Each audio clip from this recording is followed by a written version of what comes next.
All right, the three biggest threats to South Carolina's success in the month of September, and is one of them currently on the staff for the Gamecocks. Locked on Gamecocks starts right now.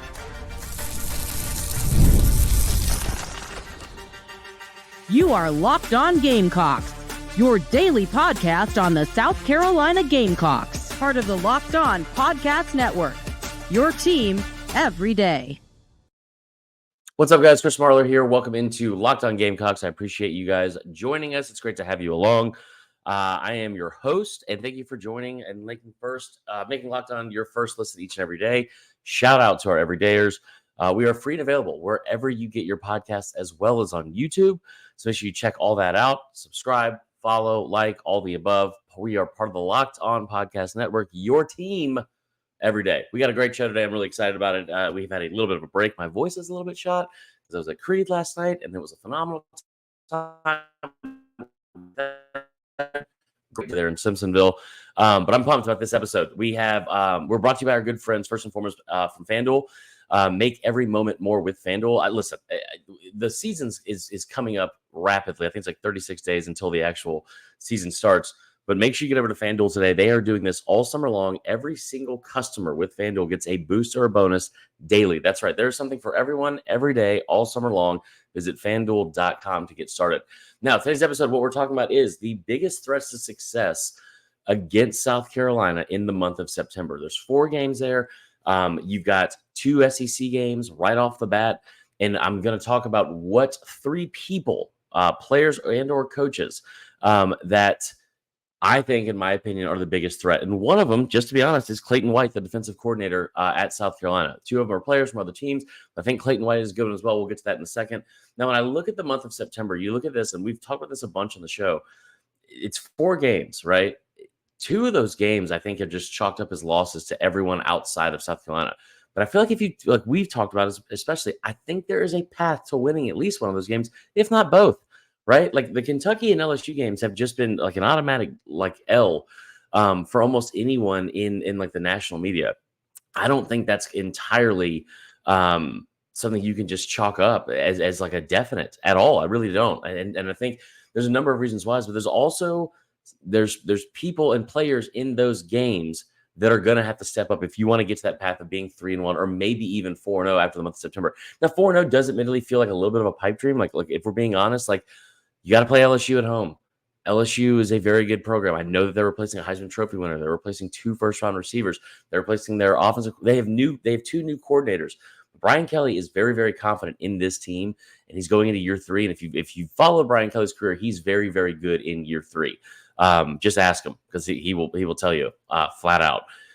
Also, the other part of it is when you look at what is at the start of the SEC slate, the game against Kentucky and Lexington. That is a team that you have struggled with. Remember, you lost 5 out of 6 of them not long ago. So how do you get into a situation where you can be at least able to win both those games? And I think that's where we start, because even in the month of September, I look at Old Dominion, and I think Old Dominion is going to be a better team than people think. The reason why I don't have them listed here as a potential threat, I think that is an opportunity where South Carolina can get off to a really, really good start. I'm not going to say stat pad, but that could be a place of confidence to build for the rest of the season, specifically here, because Old Dominion, I call them like a poor man's James Madison. Like I think they have exceeded expectations coming into play FBS football, but they've also, they have a lot of obvious flaws. They were last in the entire country last year in sacks allowed. They gave like 60-something sacks in 13 games. It was really, really bad. So I think that's a situation where if you look at the South Carolina defense, who was, at the bottom of the conference last year in sacks and tackles for loss, not a ton of pressure you were able to create, that is going to be a strength of this team this year. So get started early, get in the backfield early, and make that quarterback run for his life for 60 straight minutes on the first game of the year. Now, getting into the threats, I feel like, to success for South Carolina in this month specifically. The very first one is Deone Walker from Kentucky. And Deone Walker is starting to finally get enough hype, and I think deserved hype, as a defensive tackle, projected potential first-round pick. He got a lot of love at media days as being a all SEC guy. I think people are starting to realize like that dude's a monster. Like that 6'6", 345 kid out of Dearborn, Michigan. Awesome. Does not move like 6'6", 350. He like, I'm not generational type player, but he is that size and that type of athlete, if that makes sense. And the reason why Walker's on this list is because that is a dude. Now he was productive against everyone, it felt like last year. But my goodness, was he productive against South Carolina. South Carolina, who we've talked about, has like a offensive line that struggled a ton up front, especially in the interior part of that defensive line. This is a guy who at the defensive tackle position, guys, had 9 tackles, 8 solo, 8 solo tackles, 1 sack, 2 tackles in the game last year against South Carolina. Now, South Carolina won that game, which is awesome.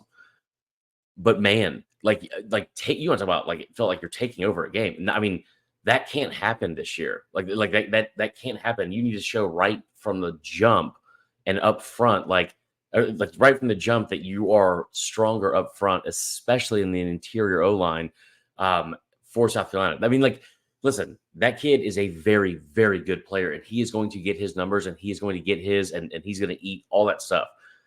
You got to limit that damage. I mean, 9 tackles from the defensive tackle position with 8 solo. It just feels like that is a situation where that especially, you cannot have that kid live in your backfield all day if you want to win that game against Kentucky. You just can't. You're going to have the offense be able to run the football. You're going to have to be able to push, and get like some sort of push up front. And I think they can, because I think this offensive line is going to be very, very much improved. But that's a guy you have to limit the damage on. The other one here, is going to be Garrett Nussmeier. And Nussmeier is, excuse me, Nussmeier is a really good quarterback. I think he's going to be really good. I also think that like he's going to get his numbers, right? Like the offensive coordinator is gone. He went to Notre Dame and left, and Brian Kelly has replaced him. And I think this is a situation where if you look at LSU, they're going to put up numbers, right? It just kind of feels like that stigma and like label of how inept this offense was for years under Les Miles. I think that's just completely gone. I'm not saying they're going to, plug and play and like, just copy paste what they did last year, put up the same kind of numbers. But I am saying I do think that they are going to be very, very good offensively. And they've got a ton of weapons. That's a team that from a roster standpoint is going to be top, 5 to 7 probably talent-wise in the country. They are going to be very, very talented, especially the skill position. But here's the one thing you're not going to have now that Jaden Daniels is gone. And I think it's huge for any defense facing them in game planning against them, but it's especially huge for South Carolina, is the difference you're going to have with Nussmeier versus Jaden Daniels. Jaden Daniels was a great passer. He was a phenomenal runner, phenomenal athlete, all that stuff. The thing you're not going to have or you think you're not going to have for LSU now is, Nussmeier might have a 3rd and 9 and complete an 11-yard pass. Sure. But you're not going to have a situation where it's 3rd and 8. You have to have a spy on the quarterback. And then when he drops back and the pocket collapses, or if everyone's covered, or if you're in man and everyone has their back turned to the quarterback or whatever, he is not going to break you defensively with a 20, 30, 40-yard run like Jaden Daniels is. Nussmeier's that's not the athlete he is. He's a good athlete. He's going to be a good quarterback. I think he's going to put up a lot of numbers and a lot of yards this year. How can you limit that? Like if you're running basically like consistently on this defense, 4-2-5, 3-3-5, whatever we're going with here, with 5 defensive backs, you're going to stay in nickel the whole time. You have got to keep that kid limited in the day that he has in Williams-Brice that last weekend in September. And I tell you what, when you look at some of the numbers like that they had, I think part of it is who you're playing for sure. But they did much better statistically over the second half of the season. I mean, they gave up just over 1,000 yards passing in the last 6 games. You gave up like 2,955 passing yards the whole season. You gave up just over 1,000 in the last 6 games, which means you got better, right? Like statistically, you got better. You got improved. Sure, some of that was probably because of who you were playing. But I love the fact that you look at this and you look at the last 6 games. You don't have a quarterback that throws for over 200 yards. You don't have that at all in November, right? Like, so how can we get better early? And I think part of that starts with the fact that you're returning 4 or 5 in the secondary. You got more depth there. You got more talent. You got a ton more experience, right? So can you limit the damage from what they were able to do and what like LSU as an offense was able to do to people last year? I think you can. Like I've brought this up before. The game that stands out to me the most last year is, I mean, it wasn't great that you gave up like a 60 something. I think it was like 65 or 67% completion percentage to Joe Milton. That's, a guy that really struggled with that. And he was able to do pretty well, at least from like a passing efficiency standpoint against South Carolina. But man, that Mississippi State game, it just felt like, especially at home, you just couldn't stop anything. And you give up a ton of yards, a ton of points. Like, they scored 30 in that game. I think that's a situation where you're not going to be able to, especially without a proven passer like Spencer Rattler, you can't get in a situation like that this year. That's what I'm worried about. That is what I look to and think about, like how, like from the second person that's going to be the biggest threat to success in September. That's what I think so far. Listen, this is the first segment. We're going to get into the second segment here, and we're going to break down a little bit of Clayton White and what I'm worried most about with him being the third biggest threat in the month of September. But there's also a lot of room for positivity and some good takes as well that we're going to have. One from Greg McElroy, who said, people, just like we said on the pod last time we recorded, stop sleeping on South Carolina. That is your first segment. I appreciate you guys joining along. And by the way, before I forget and we go to commercial here, listen, I got to give another shout out to our friends at FanDuel. I love sports. I love them so much. I never want them to stop.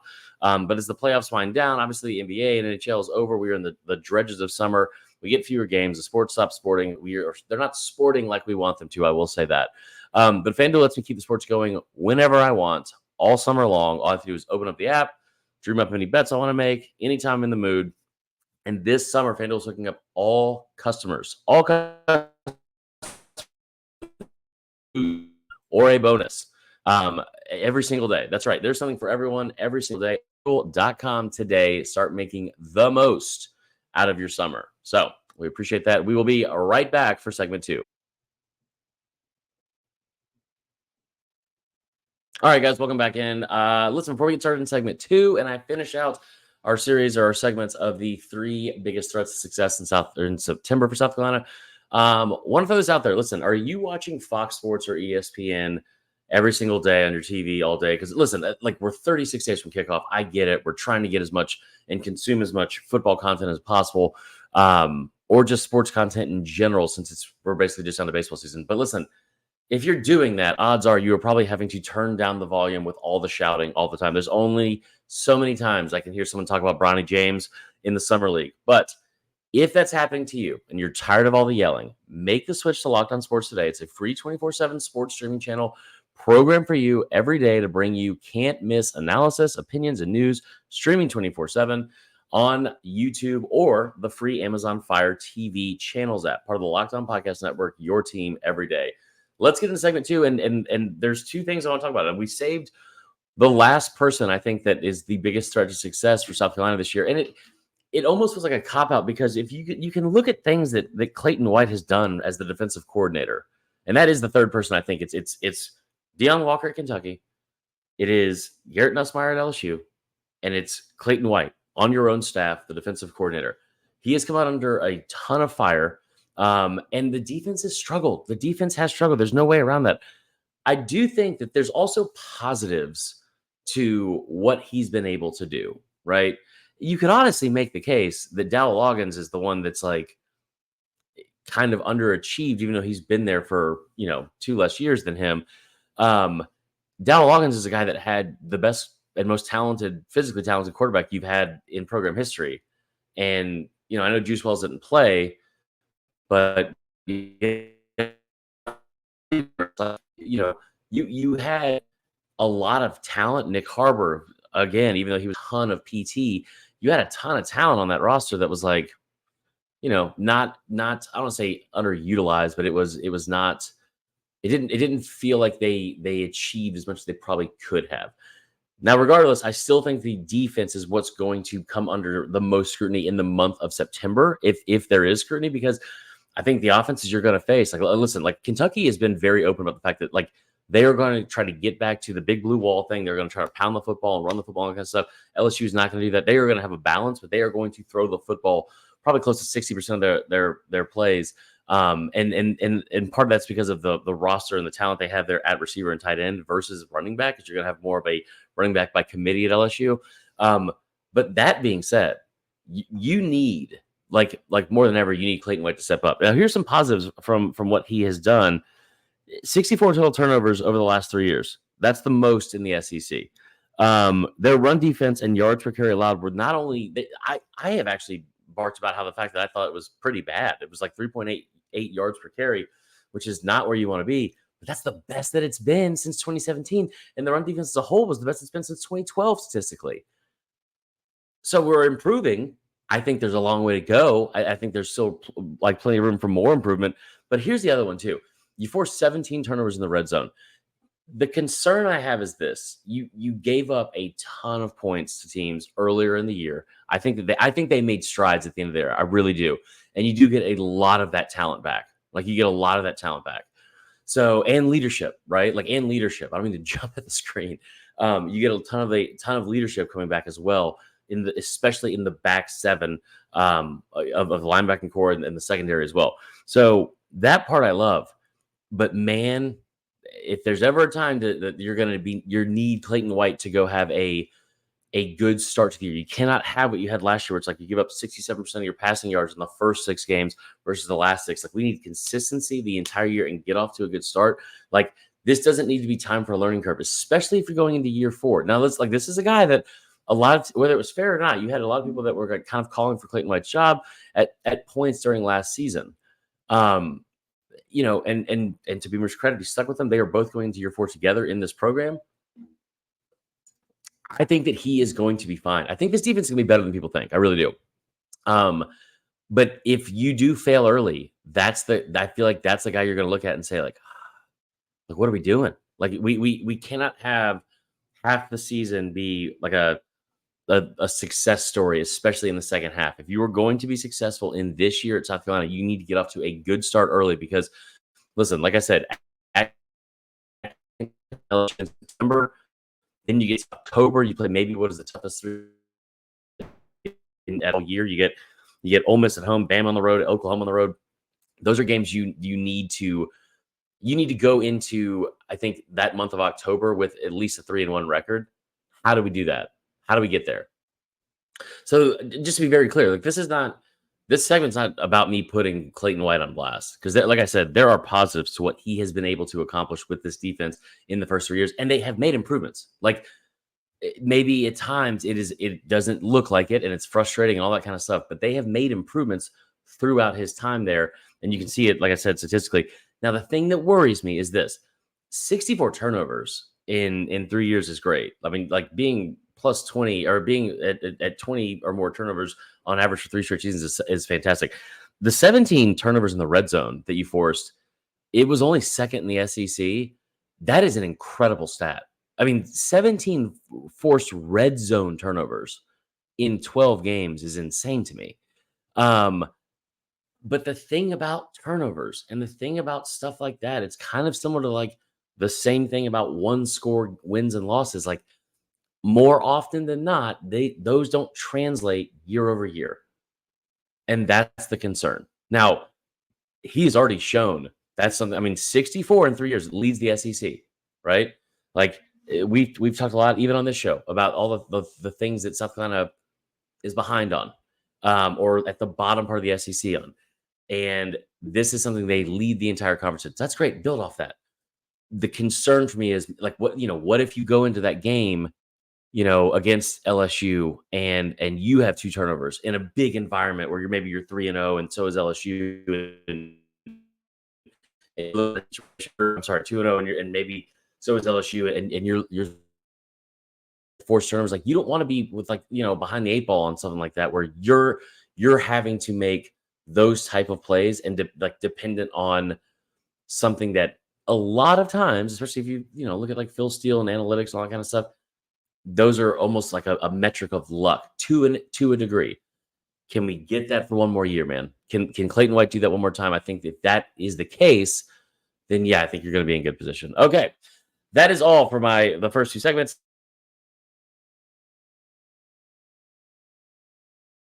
Opportunity to be a threat to success against South Carolina, or Deone Walker, Nussmeier, Clayton White. But I also think Clayton White could be one of those guys that's one of the biggest reasons for your success as well. It sounds like a cop-out, and it probably is. But That is how I feel. That is all for segment 2. After the break, we are going to come back and we're going to finish with what Greg McElroy said that people are finally starting to take notice of, and then also answer one of your questions in our miscellaneous Gamecock stuff segment as well. So make sure you stick around for segment 3 right after this. All right, welcome back. This is the final segment of the day. Appreciate you guys joining us again on Locked On Gamecocks. Make sure you are tuning in each and every single day. We appreciate it. Back after a little bit of a break.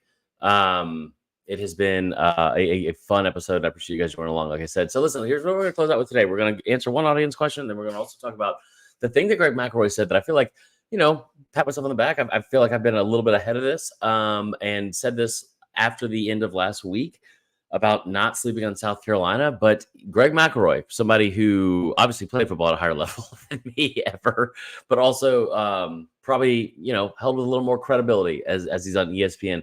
He said this last week, and I think it finally started to get people to take notice. I'm going to read you exactly what he said, and then we're going to react to it here.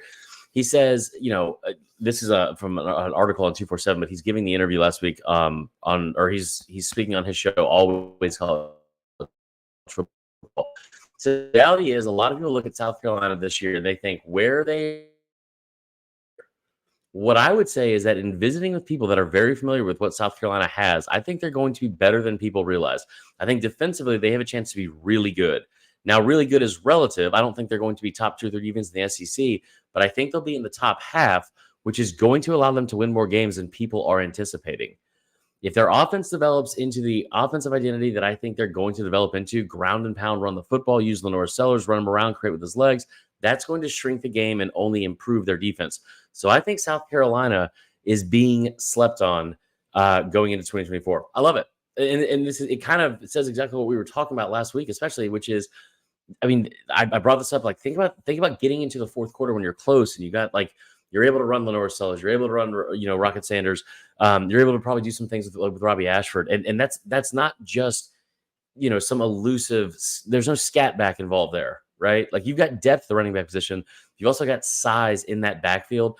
And I'm telling you right now, having, 2 quarterbacks that are 240 pounds, having a running back that he's dropped down to 228 after his injury, Rocket Sanders, I think that all of that makes a lot of sense. But I love what he said about this being like defensively, they're going to be better. And the other part of it too is he said, I think the thing that stood out to me the most was he said, I would say that in visiting with people that are familiar with what South Carolina has, I think they're going to be better than people realize.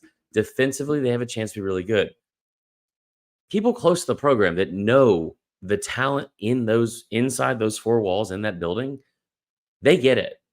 And I do think this is something it happens with everyone, especially going into the year. You know what you know, but you also only think I feel like a lot of times you only think about what you want to know, if that makes sense. The confirmation bias a lot of people have going into a season is, well, this is what I think is going to happen. That's why I'm projecting them to be this good or bad, blah, blah, blah. Everyone thinks South Carolina's going to be bad. And it's as Greg McElroy said, a lot a year ago. Well, that's a year ago. That's not anymore. And so I think that hold on. I think that when you talk about a team that could surprise, the other part too is he said they're not going to be top 2 or 3 in the SEC. You don't need to be. The SEC being top 2 or 3 in the SEC is great. Sure, you have 16 teams, you have a lot of really good programs, but being top 2 or 3, that's not what this team necessarily needs. What this team needs is to be around top 5. Have a top 5 offensive line or defensive line. Be in the top 5 of turnovers like you've been, in the top 1 the last 3 years. Those are the things I think that people aren't really understanding and shrinking the game. How big is that for a first-year starting quarterback? I think that's huge. So I think Greg McElroy is finally starting to hear and talk about some of the stuff that we've already known, I think, on the show and people around in Columbia. But I think it's starting to finally, after media days, people are starting to realize, maybe this team is going to be a lot better than people think. Maybe 8-4 isn't that big of a stretch. Now, the schedule's tough, but I've said it over and over, the schedule's a schedule. And nobody in that locker room is going to be worried about having to go play a tough schedule because it's South Carolina and you have to do it every single year. So there you go. All right, the last part of the day we were going to talk about, it's a question from Gamecock Brad, who says, if there's one game you could go to no matter what this year for South Carolina, which one would it be? It's a good question.